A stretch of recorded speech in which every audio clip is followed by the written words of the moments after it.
인간의 지혜로 쉽게 이해할 수 없습니다.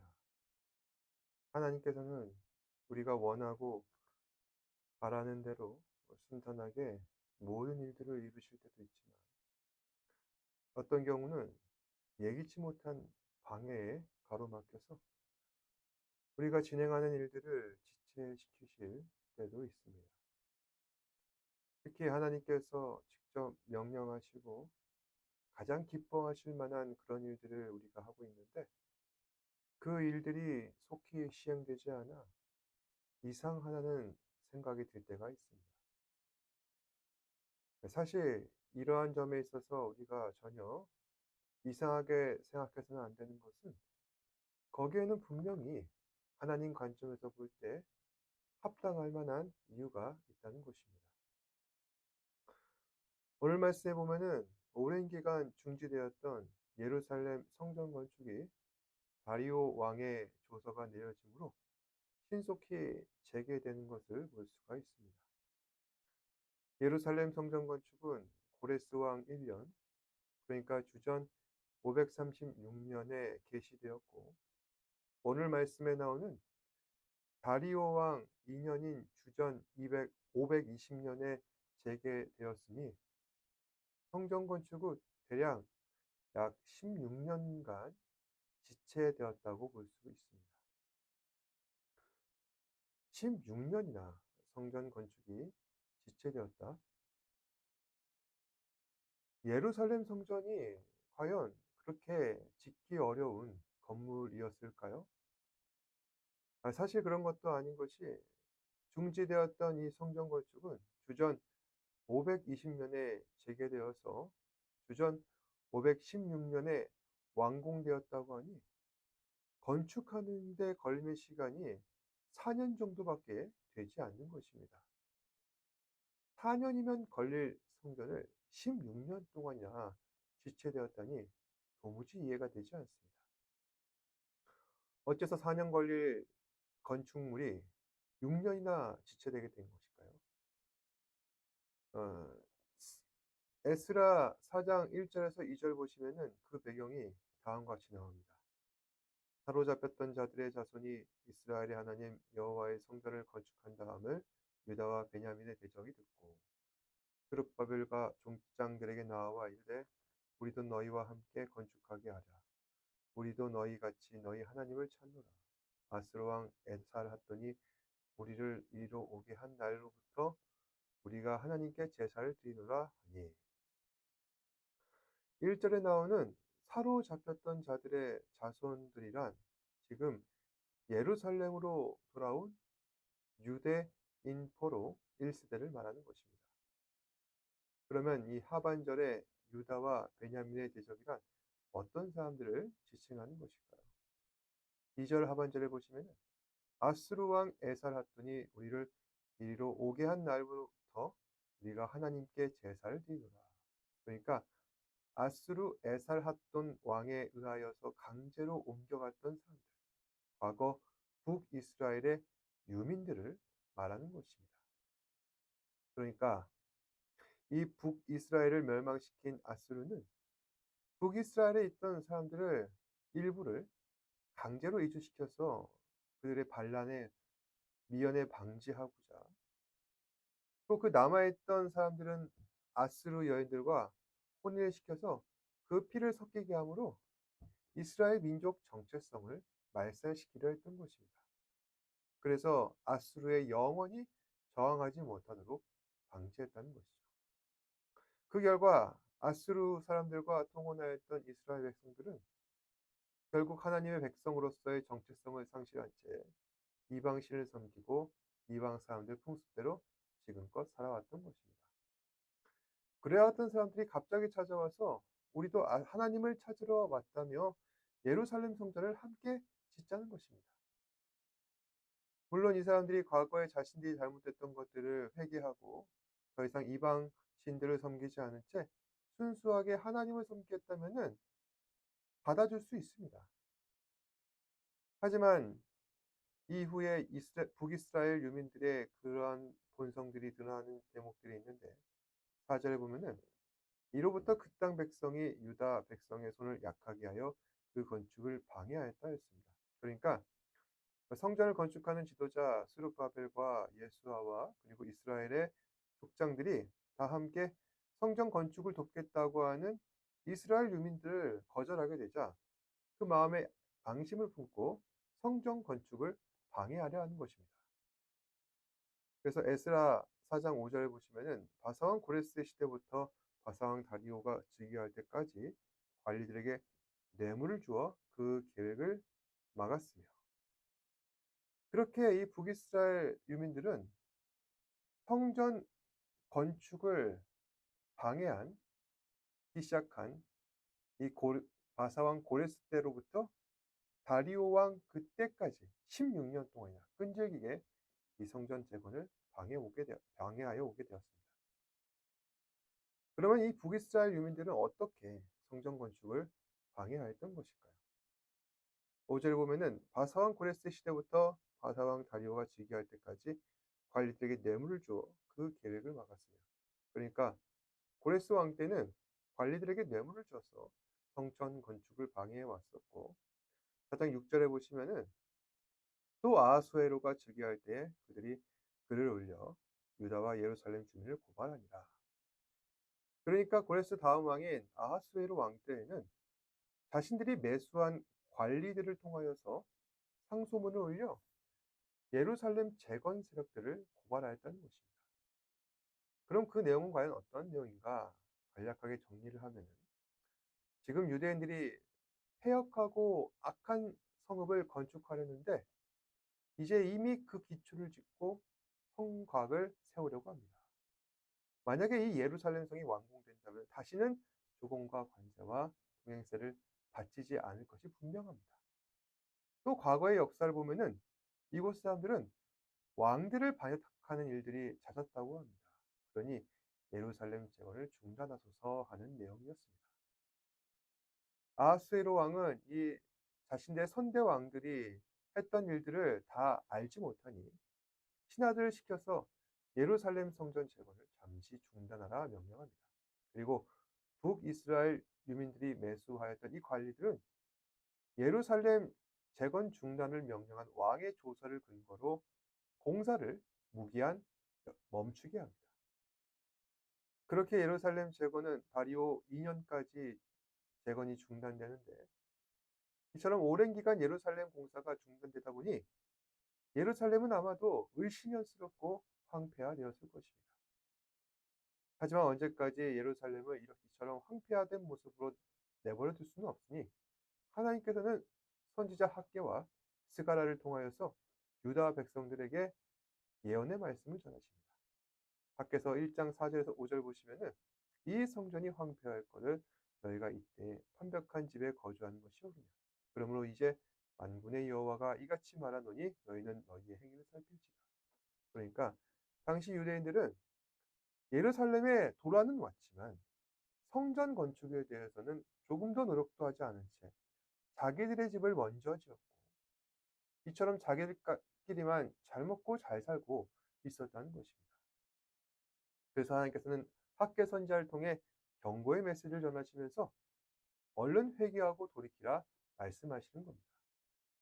또 스가랴 1장 3절에서 4절 보시면은 그러므로 너는 그들에게 말하기를 만군의 여호와께서 이처럼 이르시되 너희는 내게로 돌아오라 만군의 여호와의 말이니라.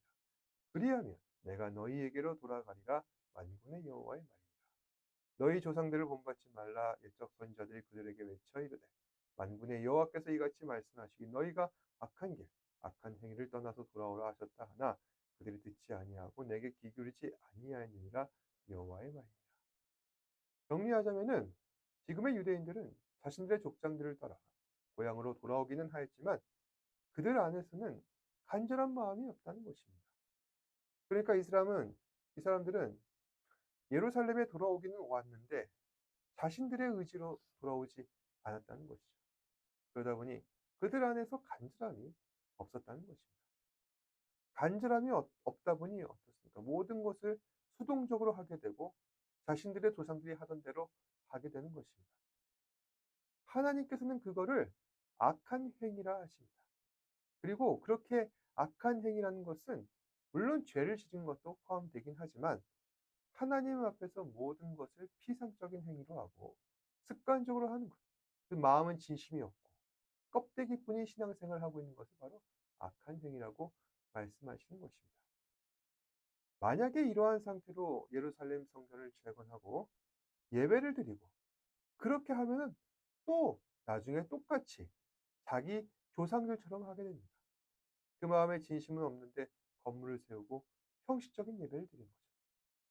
그러한 예배가 무슨 소용이 있겠습니까? 하나님께서는 이스라엘의 과거 모습을 그들도 답습할까 봐 성전 건축을 중지시켰던 것이죠. 근데 사람들은 그러한 하나님의 뜻을 깨닫지도 못하고 그저 16년이라는 시간을 허송세월하게 그렇게 보낸 것입니다. 이러한 의미로 하나님께서는 예루살렘 성전 재건을 중단시키셨고 시간이 흘러서 다시 학개와 스가랴 선지자를 통해 진정한 회개와 각성을 해야 할 필요성을 주지시키십니다. 그리고 다시 성전 재건을 재개하도록 약속하십니다. 그 약속의 말씀을 따라 오늘 본문처럼 다리오 왕이 조서를 내려 성전 재건을 재개하게 되고 다리오 왕 6년이 되자 4년 만에 이 성전이 완공됩니다. 백성들은 아마도 완공된 성전을 보면서 기쁨의 눈물을 흘렸을 것이죠. 그리고 하나님께 감사하는 마음으로 가득하여서 성전 봉헌식을 행하는 것입니다. 성전 봉헌식을 행할 때 백성들은 숫소 100마리, 수장 200마리를 주님 앞에 바치게 되었고 그 이스라엘 전체의 수요를 따라 수점소 12마리로 속죄제를 드리게 됩니다. 이렇게 제물을 드리게 된 것은 기록된 율법책을 온전히 따라한 것으로서 포로된 지 70년 만에 처음으로 하나님 앞에 자신들의 전심을 다해 예배를 드리는 것입니다. 그리고 70년 만에 처음으로 드리는 예배는 이것만이 아니죠. 예루살렘에서 첫째 달 14일에 처음으로 유월절을 지내게 됩니다. 유월절이란 이스라엘에서 가장 큰 절기로서 지켜지는 것으로 과거 이스라엘이 애굽에 포로 생활을 하였을 때 어린 양의 피로 재앙을 넘어가게 하심으로 이스라엘을 애굽으로부터 해방시킨 날이 바로 이 유월절이었습니다. 그리고 이러한 유월절은 단순하게 독립기념일이 아니라 이스라엘이 하나님의 소유라는 것을 분명히 명시한 날로 기록되었는데 이때 하나님께서는 어린 양의 피로 이스라엘을 대속하셨다 하셨고 이 대속하셨다는 말의 의미는 노예를 갑으로 주고 사셨다는 말을 의미합니다. 그러니까 주인이 노예를 돈 주고 사서 그 노예를 자유인으로 풀어 주셨다는 것이 진정한 대속의 의미라는 것입니다. 오늘 말씀에서 이 유월절의 회복은 우리에게 굉장히 큰 의미로 다가옵니다. 왜냐? 이 성전의 회복은 유월절의 회복과 깊은 연관이 있기 때문입니다. 아까도 말씀드렸지만은 왜 성전 재건 사업이 16년이나 지연되었는가? 그 이유는 예루살렘으로 돌아온 이스라엘 백성들이 수동적이었다는 것입니다. 그들은 정말 자기가 원해서 예루살렘으로 돌아왔는가? 정말 성전을 다시 짓고 싶어서 고향으로 돌아왔던 것인가? 물론 몇몇 사람들은 그런 마음을 가졌을 수도 있겠죠. 하지만 어떤 사람들은 상황에 떠밀려서 어쩔 수 없이 하다 보니 그렇게 되었다는 것입니다. 여러분, 이게 가장 위험한 일입니다. 내가 정말 그걸 원하는지 원하지 않는지 알지도 못하면서 떠밀려서 억지로 해도 손해볼 건 없어. 그렇게 보이니까. 아니면 조금이라도 내게 유익이 될 것 같아 보이니까. 이런 생각으로 인생의 선택을 하는 것만큼 어리석은 일은 없다는 것입니다. 그러니까 유대인들이 지금 예루살렘으로 돌아왔다는데 정말 그들 마음에 하나님의 성전을 회복시키려는 간절한 소망이 있는가? 잠깐 성전 짓는 것을 멈추고 함께 생각해 보자는 것입니다. 그랬더니 사람들은 성전 건축에서 조금씩 발을 뺍니다. 그리고 자신들의 집을 더 공들여서 짓기 시작합니다. 집을 짓는다는 게 나쁜 일은 아니죠. 문제는 성전은 내팽개 쳐두면서 자기 집만 훌륭하게 짓는 것입니다. 하나님의 일엔 소극적이면서 자신의 일은 누구보다 적극적인 사람들이 되었다. 아니, 원래부터 그랬다. 바로 이것이 하나님께서 제기하신 문제의식이었다는 것입니다. 그리고 이 문제의식의 의면에는 지금의 유대인들의 잘못된 근성이 하나 있습니다. 바로 노예 근성이라는 것이죠. 이런 겁니다. 나는 어쩔 수 없어. 평생 죄로부터 벗어날 수 없을 거야. 지금은 내가 하나님을 믿지만은 다시 예전처럼 돌아갈 거야. 냉정한 현실 인식이라고 생각할 수는 있겠지만은 그 본질은요, 불신이라는 것입니다. 이 불신을 극복하기 위해 가장 먼저 해야 하는 것, 바로 하나님을 향한 신뢰 회복입니다. 나의 힘이 아니라 하나님의 힘으로 하나님께서 맡기신 일들을 감당해내는 것. 바로 그것이 성전 건축이었고, 하나님을 신뢰하여 내가 성전을 건축할 때 유대인들은 마침내 성전을 완공할 수 있었습니다. 그리고 비로소 내가 하나님 백성으로서의 정체성을 회복하고 하나님의 능력으로 내가 해방되었음을 기뻐하고 감사하게 된 것이 오늘 말씀의 유월절이라는 것이죠. 여러분, 유월절은 자신의 힘으로 자유를 얻을 수 없었던 이스라엘 백성들이 하나님의 힘으로 죄의 문을 넘어갔음을 기뻐하는 날입니다. 이 말씀을 우리 삶에 어떻게 적용해야 할까요? 우리는 우리의 힘을 갖고 세상을 살아갈 수 있다고 다들 그렇게 생각합니다. 그런데 그런 생각은 언젠가 반드시 실패하게 됩니다. 하나님의 은혜 없이는 살아갈 수가 없다. 하나님께서 나와 함께하지 않으시면 나는 반드시 실패한다. 이 사실을 인정하는 것이 우리 안에 있는 문제를 해결하게 할 것입니다. 말씀을 정리합니다. 성전은 건물이 아닙니다. 하나님을 향한 마음의 회복이 곧 성전이요, 진정한 예배라는 것입니다. 하나님을 의존해야 한다. 하나님 없이는 나는 살아갈 수가 없다. 인정하는 것이 진정한 신앙이며 하나님의 백성으로서의 정체성이라는 것입니다. 우리는 지금 시급하게 이 정체성을 회복해야 할 것입니다. 기도하겠습니다. 주님 감사합니다. 오늘 이 시간 하나님 백성으로서의 정체성을 다시 회복하는 마음으로 주님 앞에 예배의 자리에 나옵니다. 주님 앞에 우리 마음 가운데 주님을 모시고 거룩한 성전을 다시 세우려 합니다. 우리 사랑하는 지체들, 삶 가운데 나의 힘으로 감당할 수 없는 높은 벽과 또한 무거운 짐들이 있을 때 그것을 내 힘으로 감당할 것이 아니라 하나님의 능력으로 감당하게 하시고, 또한 하나님을 의지함으로써 내 삶에 주어진 모든 과제들을 해결하며 그 무엇보다도 하나님을 온전히 예배하는 삶을 우리가 놓치지 않고 살아갈 수 있는 이 사랑하는 지체들 되게 하여 주옵소서. 모든 말씀 예수님 이름으로 기도드립니다. 아멘. 하늘에 계신 우리 아버지여, 이름이 거룩히 여김을 받으시오며 나라가 임하옵시며 뜻이 하늘에서 이루어진 것 같이 땅에서도 이루어지이다. 오늘 우리에게 일용할 양식을 주시옵고 우리가 우리에게 죄 지은 자를 사하여 준 것 같이 우리 죄를 사하여 주시옵고 우리를 시험에 들게 하지 마시옵고 다만 악에서 구하시옵소서. 나라와 권세와 영광이 아버지께 영원히 있사옵나이다. 아멘.